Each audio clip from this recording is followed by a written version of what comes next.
Hi guys, welcome along to the Hub podcast. We're here today with Vicky. Welcome along, Vicky. Thank you. And we're going to be talking about ways that you can upgrade your ride for free. So, Vicky, why don't we start by telling us a bit about who you are and what you're at? Cool. Okay, so I am a mountain biker. I'm also a bike mechanic. I started out, I was going back to work after having kids, wanted something I enjoyed, so it was going to be bike mechanic or barista, and bike mechanic won. Nice. And I absolutely love it. And then I also teach at a local bike charity, bike project, teach women, kids with special needs, and try and get more people enjoying riding out there safely, making the most of it.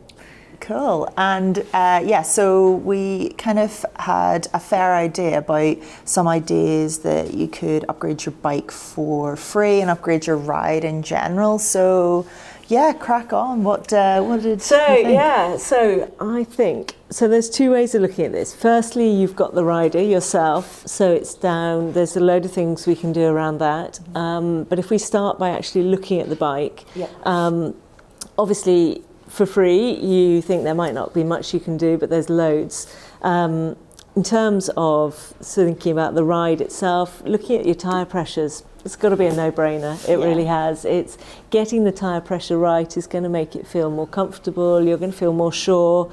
You're going to be able, when you put the bike somewhere in a berm, on a corner, on a trail, it's going to respond how you expect it to. So that's... If you were given advice to somebody on like where to find, is there like a resource online that they can find for the top way to look for their tyre pressure, or just talking to people? Yeah, so first off, all tyres give you a whole load of information on them themselves, and they will give you a minimum and a maximum PSI, which is the measurement that we use on a track pump. If you've still got an inner tube in, then I would probably stick to that PSI, maybe go you're looking for ideally the lowest weight or the lowest pressure that you can run without the bike feeling wallowy, without it being a slog going uphill, and without you endangering the rim when you're sitting on it and landing and so on. As a rule of thumb, I'd say probably around 35 PSI if you've got an inner tube in.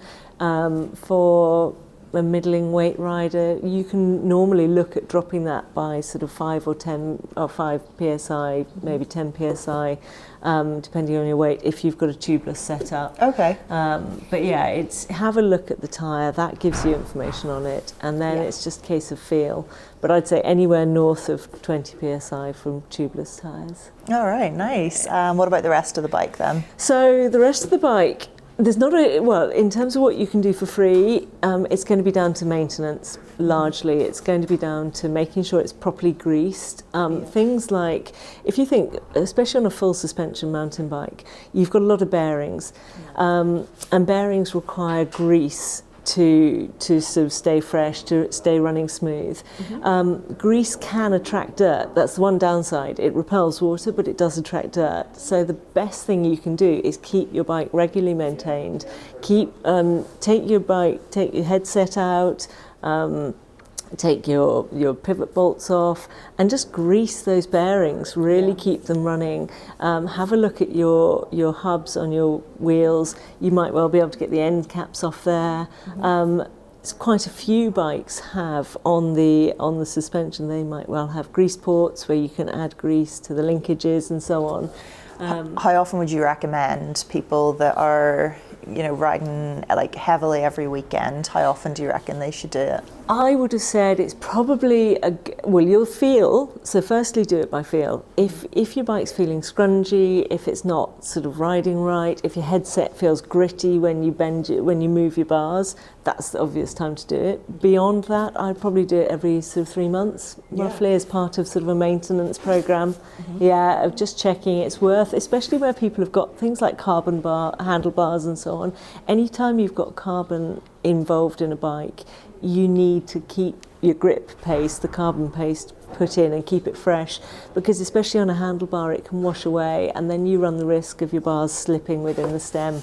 So it's definitely, maintenance is You might find it boring, but you're not going to think that when you're on the trail. Yeah, absolutely. And for anybody at home watching or listening, definitely drop us a comment below with what your maintenance routine is and how often you guys are doing it. Truthfully, we want no spiffers here. Yeah, no we spiffing. can tell. Yeah. And so what next then? So the next is one that actually a friend of mine does incredibly well. You can enter every competition going. I know we run some and other places do, and it's a great way to get kit for your bike. Try stuff that even if you don't think you're going to like it, just enter it and see, give it a go. True enough. Over the years, we've been doing like a lot of Facebook Live giveaways. We've given away bikes, helmets, cleaning kits, which are so important. Definitely loads of ride wear. We've given away like loads of nuke-proof jerseys and shorts and different clothing like that. Pedals, grips. God, we've given away a lot over the years, and I think like people are definitely always really pleased to win free stuff. So and so this mate of mine is amazing at it. He just seems to turn up each week with new kit for his bike. So it's a fun one. That's a good way to upgrade your ride for free. And so do you reckon like your tire pressure, making sure you're maintaining your bike well? Is there anything else bike wise that you could? I mean, I think knowing how to index your gears, even if it's just a basic understanding of how it works and how you can if your gears aren't running smoothly, if they're sort of not going up or going into a lower gear up into a higher cog quickly enough, knowing that you can just tighten the cable a bit, that's going to make a huge difference to your confidence when you're riding. I find as a mountain biker, for me, so much of riding is being able to rely on my bike and knowing that it's going to do what I want it to do when I ask it to. Yeah. And then if you're worrying about whether you're going to get into the gear you want, then you're not going to be happy and you're not going to put everything into it. So I think that's a good one. And in order to do that, it kind of leads on to the other side of it, which is then you as a rider. There's so much we can get off the internet for free. There's so much you can learn, or you can go to a local bike project, you can go and do courses. There's a lot out there that you don't have to pay for. Yeah, definitely. And there's so many tutorials both on like the mechanics side of things, but also like the skills side of things. So have you ever used any online resources for trying to like learn a new skill that you've then asked other people for help with when you've kind of tried to digest a bit of it? Yeah, totally. I find for me for like many people, riding is an escape. So it's a chance to improve your mental health, make you feel better, give you a break from reality. We all have busy lives. Many people have difficult lives, and it's so there's a lot that we can do as riders to help improve that. To work on things like mindfulness. Taking it right back, looking at skills, just watching how the top riders ride. Go out and look at it, look at how they attack a feature. And that will teach you a lot about the body position, about where they put their heels and so on, and just go and try it on your local trails. Yeah, there was a video last year of it was like the pros versus just regular people at the AWS, and cool. Sam Hill's line choice just compared to other people's, it was just like nuts. Like the lines he was choosing were just, you can see why he's like number one, definitely. It was so cool. But definitely like trying to, have there been any videos that you've watched recently that you're like, I really want to nail this skill or trick, or is there like something on your bucket list that you would like to learn to be able to do that you're like, oh, can't do it just quite yet, but I know soon. For me it's the bigger drop-offs. I'm a far better, I enjoy riding natural trails far more. I find that bike parks, something about a wooden block in front of me that I have to go and jump off, drop off. That just seems to be a mindset for me. Yeah. So there's Aston Hill has got a particular run that I love, and there's some drops on there. And so what I do is I watch videos of other people doing them.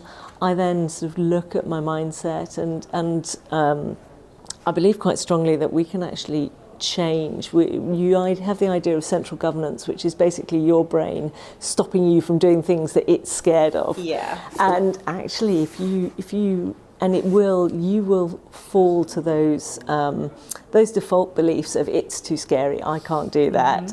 And so if you actually turn that round, if you then start saying, well, I can do it because I've done it here, and you just talk to yourself as if I was talking to you, as if you like be your own coach. Yeah, completely. Be your own coach.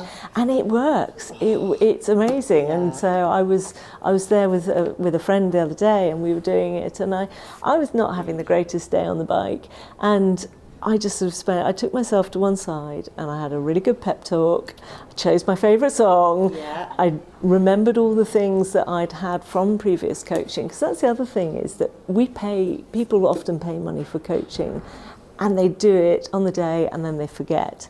But if you can do your coaching and then write down some key tips and then just have those as sort of like a checklist in your mind. Yeah. So it's like head up, heels down, arms in this position, whatever it is that really stuck to you from that day, and then just keep, when things go awry. All right, nice. Yeah. That's a good tip. Yeah, because I'm going for coaching on Friday. I'm really excited for it. And okay, so like make sure that you kind of go absorb everything, but then write it down afterwards. Yeah, I tend to find I'll sit in the car afterwards and I'll just bullet point everything that really helped me. Yeah. And if you can, get videos of you while you're in the coaching, because then you can look at those again. I also, this is something else I do, is I take videos of me, or everyone takes videos of each other riding. Yeah. I then have a folder on my phone in my album of videos, and I'll just watch it a bit like your own sort of pep talk before. Yeah. Okay, nice. Yeah. For anybody watching at home, have you guys got any experience of overcoming where your brain is just like, no, I can't do this thing? Like, what sort of pep talk did you give yourself, or did someone else give you a pep talk that got you over that line? I definitely think it's so helpful to hear what other people's experiences are of just nailing a challenge that has been set out, whether it's like you've maybe not been on the bike for a year after injury, how did you get back onto it? Or there's maybe a certain section of your favorite trail that you're not nailing and you keep bailing out off each time. Like, how do you build up a really fun one, again, another really fun one, which is to take a section of trail and try and ride it without braking. Yes. That's a great one. It really, and it doesn't have to be that gnarly, but when you first do it, if you can't do it without using your brakes, and then after a few times you can, you've learnt a load. That is definitely a free way that you're improving your riding technique without spending any money, because it's just a lot of, actually, like, the biggest improvements you can make are probably to yourself. Like, there's so much you can do to your bike as well, maintenance wise, but I think a lot of it comes down to your mindset, doesn't it? Yeah, completely. And set yourself a challenge, and find something. For example, next year I'm going to Africa. I'm going to do the Kingdom Enduro, which is amazing. It's an EWS qualifier. It's so much bigger than any other riding I've done. Even compared to things like Mega and so on. So when a friend of mine had been talking about doing it for a couple of years, and when it came to a year ahead, I said, right, okay, and I've gone through the year and I've been ticking off things. So I found the most gnarly enduro I could in the UK and went and did that. Nice. And things like working on your fitness and so on. So finding yourself a challenge really works well. And then if you break down what you need to achieve, by the time you get there, you'll be fine. Good. And what month is it in? March. Yeah, end of March. So soon. I've been following them on Instagram, and it just, like, the scenery looks amazing. It looks like it's going to be really fun. Yeah, it is. And what other events have you got between now and then to get yourself prepared? So between now and then, I've got, next weekend is the Hope Women's Enduro, which is going to be fun, and it will. I think it'll just be really great to be out with other women and out riding. And then immediately after that, I'm going out with my son to see one of the Vitas riders in Malaga. Nice. See Nathan McComb. So Class. the idea is there that we'll be able to do things like rock rolls, things that we haven't got access to readily in the UK.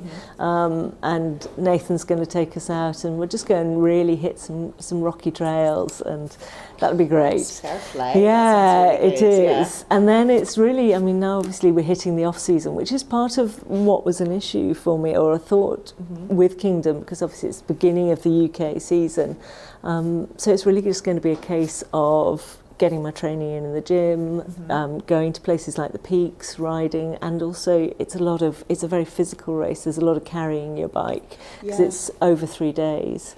So it's going to be just practicing walking up a hillside, holding my bike. Fair play. Good luck to that. And so off the bike, what's your training regime going to look like? So I do a mixture of weight training and interval training. I tend to do my interval training on a watt bike and also in a spin class sort of based around watt bike premise. So that's sort of very much on your heart rate and so on. And then weight training. And then I like to try and get about 90 kilometres a week of riding in, probably in sort of 2 or 3 30k rides, or break it down, just so that you've got that longevity of bike fitness. Sure. And as well, any sort of stretching or yoga and things like that? Pilates once a week. Because Because your core, as a rider, your core is absolutely central to how you can balance and how you can move around the bike. You feel a lot more comfortable positioning it underneath you if you are strong and can hold yourself up. Because we just filmed 2 kind of strength stretching videos recently that we put out, specifically for pre and post ride, and I'm going to have to try those out. It does make a huge difference. And actually it's one of those things that the more you do it, you feel the benefit in your body, and therefore you want to do it more. And people say, I can't be bothered, I haven't got time to stretch. But once you start doing it and you feel how much freer it is, and because it's about mobility of your body, not necessarily just flexibility. It's about how you can mobilize your joints and without damaging them. And I think actually the shift, you can notice a big shift that like pro riders like Keelan Grant, he's really into his yoga and stuff like that. And I think a lot more of the pro riders are starting to see the benefit of properly stretching. It used to be that people were more like, no, I don't have time for yoga and stuff, but actually there's definitely something in it that people have been doing it for thousands of years. Exactly. And I think it's also that sort of, if you can get your mind under control and you can actually you relax your body by breathing properly, then you are going to make better decisions when you're on the bike, and time almost effectively feels like it's slowing down, which gives you more time to plan ahead. That was actually I was at the Wim Hof workshop at the weekend, and that was like some of the teachings of this Wim Hof method of breathing are that the body is kind of in a constant state of fight or flight, which it shouldn't be, and you should try and like get out of that state into like a rest and digest sort of state, because like thousands of years ago, cavemen, the fight or flight sort of nervous system was there so that if someone was trying to attack you, you could like either fight or flight. But now that's still being engaged within us from little things like cars cutting in front of us, and or getting an email from your boss that you're like, I have to answer this. And it was really interesting learning about how like all this breath work can take you like it gives you like a little bit of stress hormone and then breaks you out of it to kind of just become a little bit more balanced. And then the cold water immersion after, which was that good. Really cool. It's cool. It was it's really just invigorating, and there's a lot in it about if you continue to do this Wim Hof method, you can improve your cardiovascular capacity and things like that. So I'm going to give a whirl and see what it gets me, because definitely being new to the sport of mountain biking, it's a real change to what I usually do. And yeah, definitely your cardio gets an absolute hammer in. Yeah, completely. And I think that's why I still, even though I do stuff in the gym and even though I do watt bike or spinning, I still do quite a lot of, or as much trail riding as I can, partly because it's just great the more time you have on the bike, but also because I just don't think you can beat being on the trails for the cardio. It's completely unpredictable. You're making demands on your body, and because you don't want to slow down, if you want to get up that hill, you've got to work harder. It's and there are a lot of places where, say you're riding somewhere quite rooty, if you aren't going a certain speed, you'll stall. But you have to understand the gearing on the bike and your fitness and your position to be able to keep going over it. And it's a great challenge. It's not something I always manage, but it's definitely a really good challenge. So yeah, I think like to summarize, we've come up with like a good few tips there on free things that you can really do to upgrade your ride and your just the enjoyment of it all. I think partly comes down to like looking after your bike, using YouTube tutorials, talking to people, and I think the more events that you enter and things like that, the more you're going to make new friends, talk to new people who can give you some hints and tips. Definitely check out like our buying guides, videos, to see how to do things, and then work on yourself, your general fitness, and like just your breathing, and what you can kind of do to get over like certain challenges and stuff. Completely. And don't forget that you might think your challenge is so little or whatever, but actually the big riders, the top riders, still have challenges. It's just that they're different. So we all have challenges, and actually they're really important. They're good. It makes us stronger and more resilient. Yeah, it's definitely something to remember, that like